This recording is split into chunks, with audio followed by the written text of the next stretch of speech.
Hey, what's up, Stay Tuners? It's your good friend Jimbo here, letting you know that today's podcast is presented by Podgo. Podgo is the easiest way for you to monetize your podcast, providing podcasters with a flat rate for ad space so you always know how much you get when you include an ad from Podgo.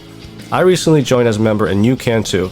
Apply today and let them know that you heard it from Stay Tuned Sports and you start earning today. That's podgo.co at podgo.co.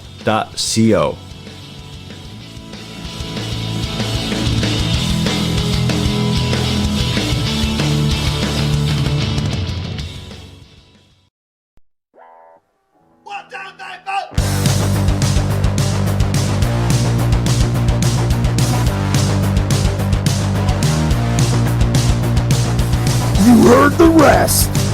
Now here's the best Stay Tuned Sports Podcast. And hello there, all you Stay Tuners. Welcome back to another episode of Stay Tuned Sports. It's your good friend Jimbo here, back for our weekly takes and opinions on the sports world, what's going on and everything like that. So, how's everybody's weekend going? Hoping everybody's weekend went well. Hopefully you guys got a lot to look forward to this coming weekend with Halloween coming up for the little kiddies and, you know, even some of the adults. Some of the adults like to go get some of the candy. But I was going to dress up this year as a Ghostbuster. I was going to get my dog Lennon to dress up as a Ghostbuster as well, but couldn't find the right costumes. So no dressing up for the Jimbo here this year. But some stuff to talk about this week. A little bit of a quiet week. You know, a little bit of, you know, maybe the loudest thing was Deshaun Watson possibly being traded. You know, agreement supposedly in place, but the Dolphins want clarification from Goodell of will he be suspended, will he not be? And, you know, I said from the get-go that's always going to be the issue there's, you know, for any team that's going to trade for him. So that's why I don't think he's going to get traded. I don't think he's going to play at all this year, to be honest with you. But before we get really into it, because I could go on and on about the Deshaun Watson thing and all that, head over to staytunesports.net. You can follow all of our social media accounts on the right-hand side there, our Facebook, our Twitter. You definitely want to follow our Twitter, because when we have the Stay Tuned Sports Podcast Truck Series over on 3YTV on YouTube, I usually share out the link there, as well as the Facebook page too. And on our website, make sure you click the merch tab. I just made a Stay Tuned Sports hoodie with one of our newer logos. That's available now. Right now, I believe it's only available in white. I'm gonna make one for a black one. I mean, I rather black hoodies anyways, but just gotta get it to look the right way. You know, look good. I don't want to put crappy stuff out there for you guys. So, and that, you know, that's a good way to help show your support towards the show. Because again, anything you guys, you know, purchase or donate or whatever, I just put it right back to you guys as a giveaway. And the more we get, bigger the giveaways. So, speaking of sponsoring, if you head over to www.buymeacoffee.com/stsports, just another avenue, you know, to show your support to the show, and a little bit cheaper than, you know, merchandise or whatnot. So you could always do that. And don't forget, we still have our chat line still available, 612 STS chat. You could call, tell me how terrible I am, or Jimbo, your opinions are the greatest ones out there ever, better than Colin Cowherd and, you know, those type of guys, which, you know, I know they're not, but so yeah, that's all that. So getting into the show, this past Friday, just like every Friday, Stay Tuned Sports Podcast Truck Series over at 3YTV on YouTube kicked off at Watkins Glen. And jumping right into it here, you know, last week, one of the drivers I said to watch out for was Chris Darling, and him and Joshua Sobel had a couple seasons ago a little bit, you know, well, it wasn't a beef, but they had a really good battle, I believe, for like second and third or third or fourth, one of the top 5 positions. And it was only like a lap or 2 left, and Josh just kind of got too aggressive, and Chris kind of bumped him and spun him out. It's a little inside joke, amongst me and Chris. So sure enough, with this race, towards the end there, Chris and Josh started battling for, I believe it was like third and fourth again. And this time though, Josh didn't spin out. He had a good finish. Has told me multiple times, and I think he even said on his social media accounts, that he's not a road course driver. And I'll tell you this, he doesn't give himself enough credit, because Watkins Glen finished in the top 5, definitely top 10. I believe top 5 he finished.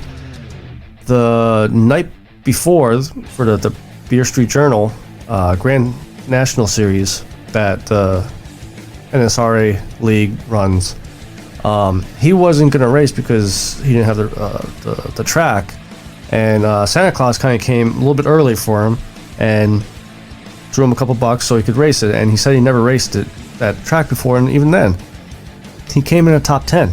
So definitely a very good driver. And if there's a driver out there you want to keep an eye on the rest of the season, it's definitely him. I have a feeling he's going to be in the chase at the end of the season. Right now, I don't believe he's in the top 10, which is the cutoff for the chase, and we have a couple more races before that really kicks in. But I think he'll be up there, really close, if not makes it. But as far as this past Friday at Watkins Glen, like I said, Chris and Josh had their battles. Chris Darling actually did win the pole to kick off the race. And the one thing too, he was probably the only racer, and it's kind of funny because he was probably the only racer that really didn't spin out or have any troubles. A lot of the drivers had issues, being, I guess, a little too aggressive coming out of turns and spinning out. Some of the iRacing glitch crashes that did happen, I think there was 2 of them. 2 of the trucks, separate occasions, hit the wall, and instead of like the way actual physics would work, you would spin to the left. Well, this basically just I think Drew Eisman basically said it was like fly paper, sticky, whatever you want to call it, just swings them back in. And it was pretty funny to just watch that happen. As far as the Stay Tuned Sports truck, Matt Cherry started in the top 10, pretty much ran 5th place, right around there, the whole night. And then unfortunately, I think he finished like 7th or 8th though, and he's still looking for that win to make sure he's locked in, because right now I believe he's in like 8th spot in points, so he's in the chase, but it's not guaranteed because there's 5 winners so far. There's 5 people that have wins that have spots locked in, so 5 more wins and he's pushed out, so by other racers, I should say. As far as the winner of the race, John Cannizzaro won the race, and I mean, just dominated. I believe last Thursday or Friday I was texting a couple of guys from the league, and I told them about the 3 racers I picked, this and that, and they said John Cannizzaro was one of them that you should have picked because he's very good at road courses. And well, sure enough, I mean, out of 62 laps he led 58. And I believe when the race was all said and done, he was like 3 or 4 seconds ahead of the second place car. So, I mean, total domination. Kudos to him for winning his 2nd race of the season. And as far as this Friday, I believe they're at Darlington. Should be another good race. This I have a feeling you're going to see a new winner, and lock themselves in. So here are my 3 racers to watch for this upcoming race at Darlington. First one, Nathan Moyer. Strong season so far. He's constantly being shown on the TV, some of the passes and some of the battles he's involved in. He's still looking for his first win of the season, but his best finish so far to date was at Milwaukee when he finished second place. Out of, I think, 6 or 7 races that we have had so far, he only had 2 bad races, I believe. The other ones were top 10s, something like that. So I think he's going to be one to watch this weekend, this Friday. Second racer to watch I have written down is Travis White. Past 2 races, kind of fell into a slump here. He hasn't had that great of a finish the past 2. I'm thinking, obviously, he's looking to break out of it. Right now, he's in 8th place in points. I know I just said about Matt Cherry, so Matt Cherry might be, 7th, 6th or 7th. But he's in 8th points right now. And not even just a win, but a good finish could help push himself up that point standings a little bit to get a little bit more comfortable lead from the 10th spot there. And I think, he's going to be definitely, I think he'll be up there in the top 10, if not the top 5 this week. And then my last pick is Randy Perdue. It's been fairly consistent. Out of 4 out of 6 races, he's been in the top 10. And those other 2 were like top 15s. The issue I think he's been having is he's been having not so great qualifying times, and he's starting like 15th, 20th, 25th, but ending up in the top top 10, like 8th, 9th. So if he could get a good qualifying run this weekend, that is half his battle. I mean, if he could pass 15, 20 cars in a race, get a good qualifying round, and maybe that will translate into a top 3 finish. Excuse me. So those are my 3 racers to watch this weekend. Make sure you guys tune in Friday, 9 p.m. Eastern on 3Y TV over on YouTube. World Series kicked off Tuesday night. Right now, if you're listening to it, it's Thursday morning. But Tuesday night kicked off the World Series. Houston Astros versus the Atlanta Braves. And I saw an article pop up. Didn't really think about it till I saw this article, but saw an article pop up. Basically, what's the Commissioner Manfred going to do? And I was like, why? What do they mean by this? So I clicked it, and totally forgetting about him pulling the AllStar Game out of Atlanta this past year due to like political issues, and then obviously the Houston Astros last year being called cheaters for stealing signs and kind of tarnishing their 2017 championship season alongside of some of their players' legacies, if you want to call it that. And you look at the fans, and it's a lose-lose for Manfred. And I mean, I never liked Manfred. Some of the rules he helped push through, like extra innings. If there's an extra innings game, second base runner gets put on second base. If it's a doubleheader, only plays 7 innings. Like, there were some stupid rules that they put in that I just did not agree with. And as I read this,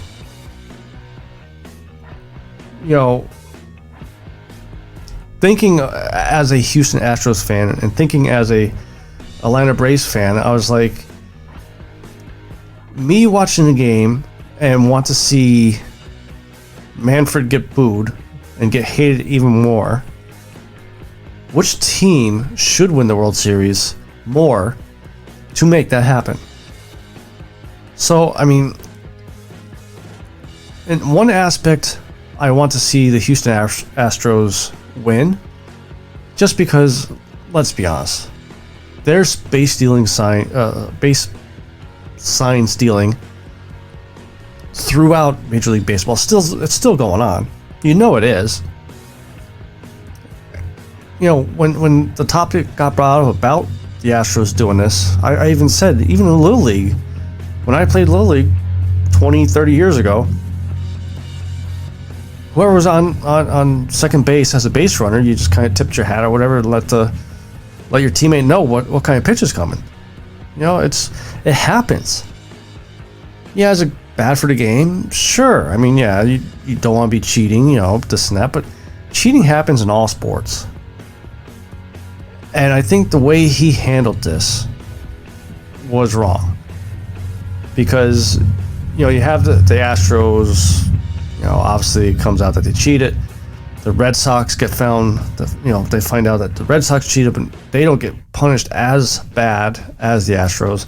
The Yankees got investigated. Like, the Astros were the ones that you set the precedent for, but all these other teams you didn't follow through. So I can understand why the Astro fans hate him so much, and why I would want the Astros to win this.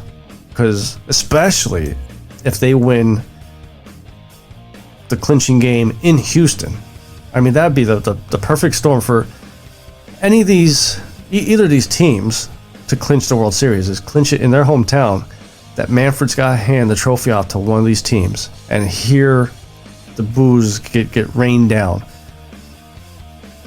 But also on the flip side with the Braves.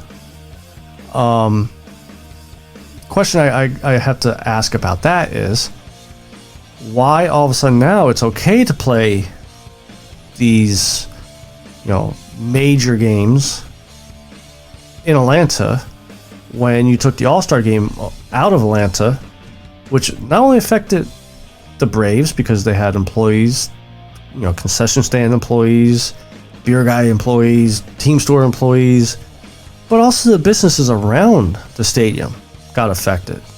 They probably were planning for months for this, and now they're out that money because you pull out because of politics.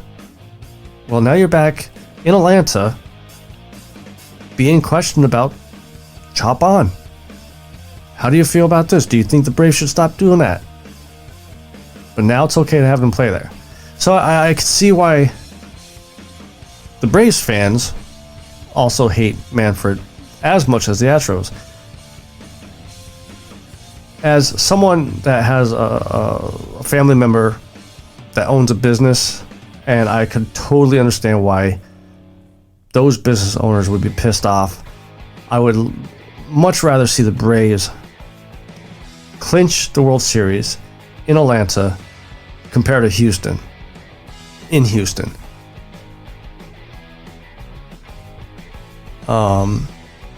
Just because kind of a big FU to Manfred, because, you know,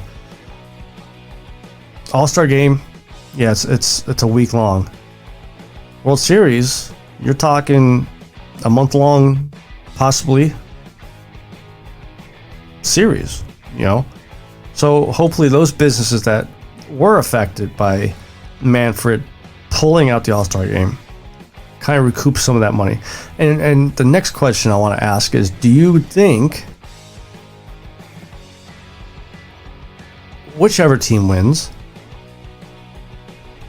will make the boos louder to Manfred compared to Roger Goodell on NFL draft day? It's quite possible that baseball fans in Houston or in Atlanta can push that needle and push Manfred up to number one as the most hated commissioner in sports. And I think, you know, if you look at Goodell, I think a lot of people don't like Goodell because of how he was inconsistent with some of his penalties, you know, James Harrison fines or any other things like that. But I think how Manfred handled the cheating scandal and this whole letting politics get involved into baseball, I think definitely will push him back past Roger Goodell as the #1 most hated commissioner in sports. So this past weekend, my Philadelphia Eagles play the Raiders, and I mean, what a train wreck. You know, there was nothing in that. Actually, no, I can't say there was nothing in that game that made me happy. For the first 10 plays, I would say, first quarter of the game, I actually got excited. Nick Sirianni actually not only ran the ball, but ran Miles Sanders. And what happened? Miles Sanders was getting 5, 6, 7 yards a clip. Then he twisted his ankle and Sanders was out for the game. And then I don't remember a running game ever since that injury. And just watching the play calling, the playing of the defense and the offense, and I was like, I think Nick Sirianni is trying to get Jalen Hurts fired, trying to make Hurts look bad.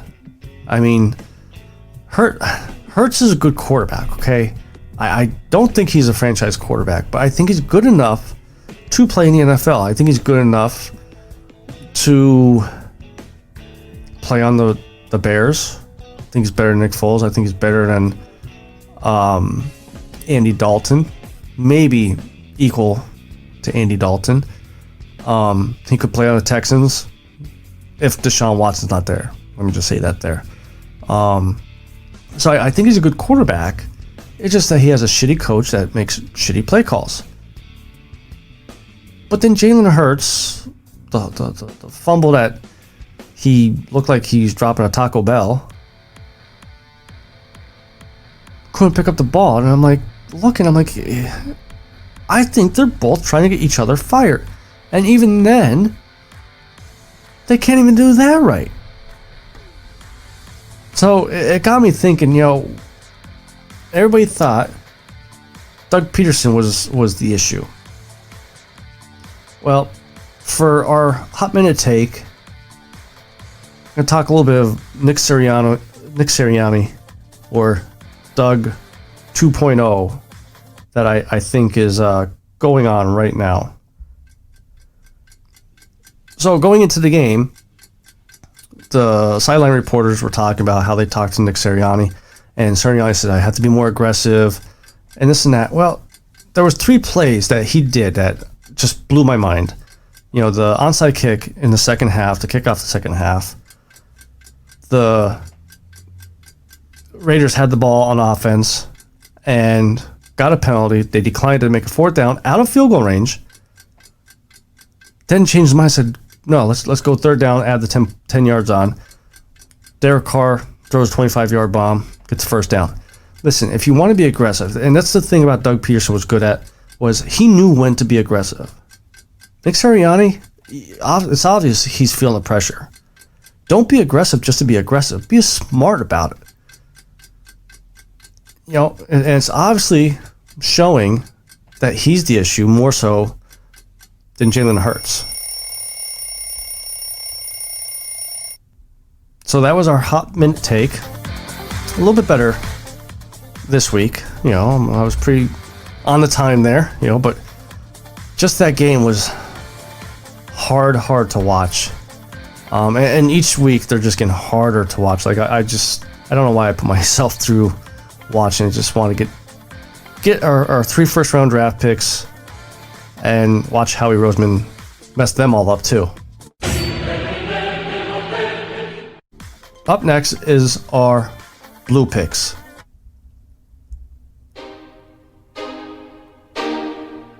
4th and 5. Jones steps up, takes off, he's in!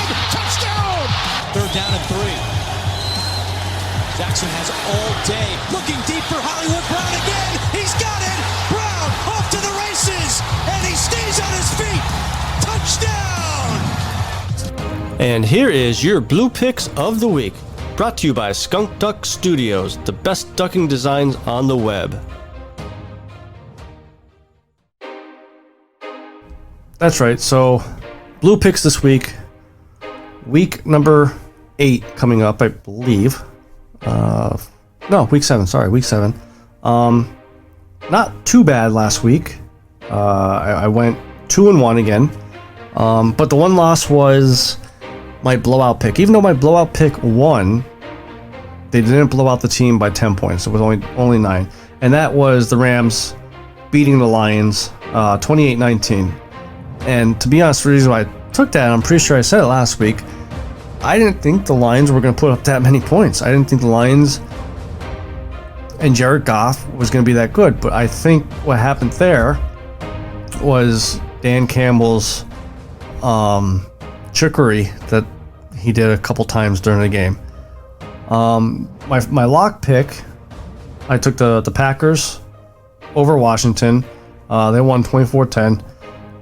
Washington's going to be below average until they figure out the quarterback situation. Fitzpatrick taking a little bit longer than they were expecting as far as his hip injury. So that's why I took the Packers last week. And then my upset pick, I took Tennessee to beat the Chiefs. Now, I was expecting Tennessee to beat them by like 3 points, not 27-3. Mahomes is just, there's something going on with Mahomes, and the Chiefs are just spiraling out of control. I don't know if it's, his distraction from his wife and brother. I saw another video pop up of Mahomes' brother dancing around, and then the wife jumping inside the camera, and there's Patrick Mahomes sitting at the dinner table not paying attention. So I think he needs to get those distractions out of his head, stop worrying about them, and get back to the Mahomes that we know. As far as week 7 picks, here are my blue picks for this week. So blowout pick, I got the Bills over the Dolphins. Bills are given 13.5 points. I will admit, I was in the very beginning of the season thinking Josh Allen and the Bills were going to have a step back, being that Josh Allen just signed that big contract. But they're clicking. Their offense is clicking, and their defense is very good too. And I think with the whole Watson drama kind of hanging over Miami right now, he supposedly waived his no trade clause to go to Miami. Miami wondering if Goodell's going to suspend him or not. I think that distraction is going to really hold back the Dolphins from being competitive against the Bills. My lock pick, I got the Chargers over the Patriots. Chargers are, so far this season, good against okay teams. But when it comes to the top tier teams, like Cardinals, Cowboys, like those type of teams, they have a tough time. Patriots are right where I figured they were going to be, about a 500 team with Mac Jones. And with the decent pass defense they have, I think it's going to hinder Mac Jones from putting up points. So I got the Chargers winning this one. Then for my upset, I'm going to probably take a lot of shit for this. So if you guys don't agree with this pick, call 612-STS-CHAT. Give me your opinion about my pick here. And I got the Saints upsetting Tampa Bay. Now, Saints are getting 5.5. Tampa Bay is without Antonio Brown, and Gronk is questionable again. So that's 2 big targets for Tom Brady. Now, granted, he still has Mike Evans, and I believe Goodwin. But, AB and Gronk's a nice complement to those 2 receivers. And the Saints also have a decent defense. If you want to compare it this way also, Tampa Bay had a tough time against the Patriots when Tom Brady went back to New England for the first time. But the Saints blew out New England. They destroyed them. So, going off that logic, you would think the Saints should beat Tampa Bay. So that's my picks for this week. Just a little recap. My blowout pick is the Bills over the Dolphins. Lock is Chargers over the Patriots. And my upset will be the Saints over Tampa Bay. Up next, we have our Combat Corner segment sponsored by BetAngles. Check out betangles.com for all your sports betting needs, as well as their NFL and college football game analyzers, which are available now. We also have an exclusive offer for our listeners, join now with the code FREEMONTH to get your first month free. So sign up today at betangles.com.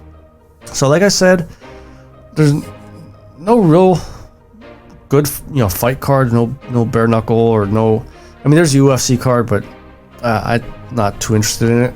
So that's why I didn't really do any picks. But the thing I want to talk about with bare knuckle had a huge contract signing this past week. Mike Platinum Perry leaving UFC, taking the gloves off, and entering bare knuckle boxing. I'll tell you what, if there was another person other than Chris Lieben the sport was made for, it was Perry. Granted, he doesn't need any more CTE to his brain, but this is right up his alleyway. I expect a lot of good fights, a lot of exciting fights for Mike Perry. When Artem Lobov fought, not Julian Lane, because he just fought. I forget who he fought, but Artem Lobov put some good fights on, and he's kind of the same way. He's a brawler. That's what Mike Perry is. Looking at some of the fighters that he may potentially fight against, because he's going to fight in the middleweight class: Thiago Alves, Caleb Harris, David Rickles, and Julian Lane, who just fought and put on a hell of a show. I'm real interested in to see how well he does in bare knuckle boxing. I think he's going to be the total opposite of Paige Van Zandt. I don't think Paige Van Zandt's going to. I think one more fight and she's done. I mean, David Fettleman already said that. Like, he needs to see something from her to want to bring her back again. So I think this was a good sign on both ends, from Mike Perry's end and BKFC. Rumor is he's targeting January for his debut fight, so be interested to see how that all works out for him. I think that's going to be it for this week. Make sure you guys head over to staytunesports.net for all our social media and social media accounts, and our merch tab up top. Like I said, we just added a new hoodie there. Take a look at it, see if you want to buy it. If not, just reshare it up on your Twitter, your Facebook accounts. Help us out to help you out. Another way you can do that too, www.buymeacoffee.com/STSports. It's another avenue for you to show your support to the podcast. And as far as my Saints over Tampa Bay pick, if you guys want to argue with me about it or tell me how terrible the pick is, 612-STS chat. Leave your message there. I'll put you on the show next week and you'll be famous. Trust me, you'll be famous. Until next week, it's your good friend Jimbo, signing out.